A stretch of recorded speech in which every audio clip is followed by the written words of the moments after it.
दाऊद ज़फ़र। आज की वीडियो शुरू करते हैं जी। आज हम बनाएंगे जी हैदराबादी टमाटर की चटनी की रेसिपी। आप इसको टमाटर की चटनी कहें या तो इसको टमाटर का रायता कहें। हैदराबाद में ये वाले टमाटर का रायता जो है बहुत ही शौक से खाया जाता है। बहुत ही आसान रेसिपी है। रेसिपी को जो है हम शुरू करते हैं सिंपल। 4 से 5 अदर टमाटर ले लेंगे। इनको जो है हम बीच से कट कर लेंगे। सारे टमाटरों को जो है हम इसी तरह से कट कर लेंगे। अपने हमने सारे फ्रेश लेने हैं। माशाल्लाह से कटिंग जो है हमने सारे कर लिया टमाटरों की। अब जो है हम इसको साइड पर रखते हैं। 4 से 5 अदद जो है हम लहसुन लेके जवे ले लेंगे। इनको जो है बिल्कुल बारीक चॉप करके काट कर लेंगे। लहसुन के जवे जो है हमने कट कर लिए हैं। अब कढ़ाई में डालेंगे 3 टेबलस्पून ऑयल। आप इसकी जगह घी भी ले सकते हैं। और साथ ही हम इसमें लहसुन शामिल कर देंगे। और लहसुन को जो है 1 से 2 मिनट तक हम भूनेंगे लो फ्लेम पर। हमारा भूंजे तो अब इसमें जो है हम टमाटर ऐड कर देंगे। टमाटरों की स्किन जो है हमने ऊपर रखनी है। और लो फ्लेम पर जो है हम इसको कुक करेंगे ऊपर से कवर करके। अगर तो हाई फ्लेम में होगी तो फिर टमाटर जो है नीचे से जल जाएंगे हमारे। ऊपर से कवर कर देंगे। हमारे टमाटर कुक हो रहे हैं तब तक जो है हम अपनी दूसरी चीज़ों को कट कर लेंगे। सबसे पहले जो है एक मीडियम साइज़ का प्याज लेंगे। प्याज को भी बिल्कुल बारीक चॉप करके कट कर लेंगे।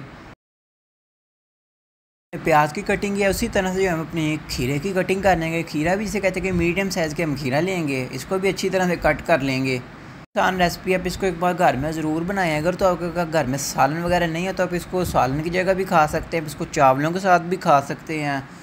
सारे खीरे को जो हम कट कर लेंगे। तो खीरा और प्याज की कटिंग कर लिए। साथ ही जो हम इसमें सब्ज़ धनिया ले लेंगे। सब्ज़ धनिया की भी कटिंग कर लेंगे। हमारे टमाटर जो हैं देख सकते हैं अच्छी तरह से कुक हो चुके हैं। अब इसके ऊपर वाली स्किन जो है हम रिमूव करेंगे। बहुत ही आसान तरीके से जो है रिमूव हो जाएगी। फुल जिसे कहते हैं कि टमाटर सॉफ्ट हो चुके हैं। टमाटरों की स्किन जो है हम अच्छी तरह से रिमूव कर लेंगे। उसके बाद जो है हम टमाटरों को मैश करेंगे। जैसे टमाटर जो है हमारे अच्छी तरह से मैश हो चुके हैं। अब इसकी फ्लेम जो है मीडियम कर देंगे। और 1 टेबलस्पून भर के जो इसमें पानी ऐड करेंगे। हाफ़ टेबल स्पून जो है इसमें नमक ऐड कर देंगे। 1 टेबलस्पून भर के जो है इसमें लाल मिर्च का पाउडर ऐड करेंगे। मैंने जो है कश्मीरी लाल मिर्च ली है। इससे कलर जो है वो अच्छा आ जाएगा। और उसको जो है मज़ीद पका लेंगे तकरीबन 3 से 4 मिनट के लिए मीडियम फ्लेम पर ही। ये हाफ़ टेबल स्पून जो है इसमें मेथी ऐड करेंगे और उसको जो है मिक्स करके पका लेंगे। टमाटर जो है हमारे अच्छी तरह से कुक हो चुके हैं। अब इसको जो हम एक बाउल में निकाल कर डिश आउट करेंगे। साथ ही हम इसमें सब्जियां वगैरह ऐड कर देंगे जो हमने कट की हुई हैं। आप इसको एक बार घर में ज़रूर बनाएं। आप इसको रोटी के साथ खाएं या तो इसको चावलों के साथ खाएं। बहुत ही मज़ेदार बन के तैयार होती है। अगर तो इसकी वीडियो पसंद है तो इसको लाइक करें, शेयर करें, सब्सक्राइब कर दें। मिलते हैं अगली वीडियो में। अल्लाह हाफ़िज़।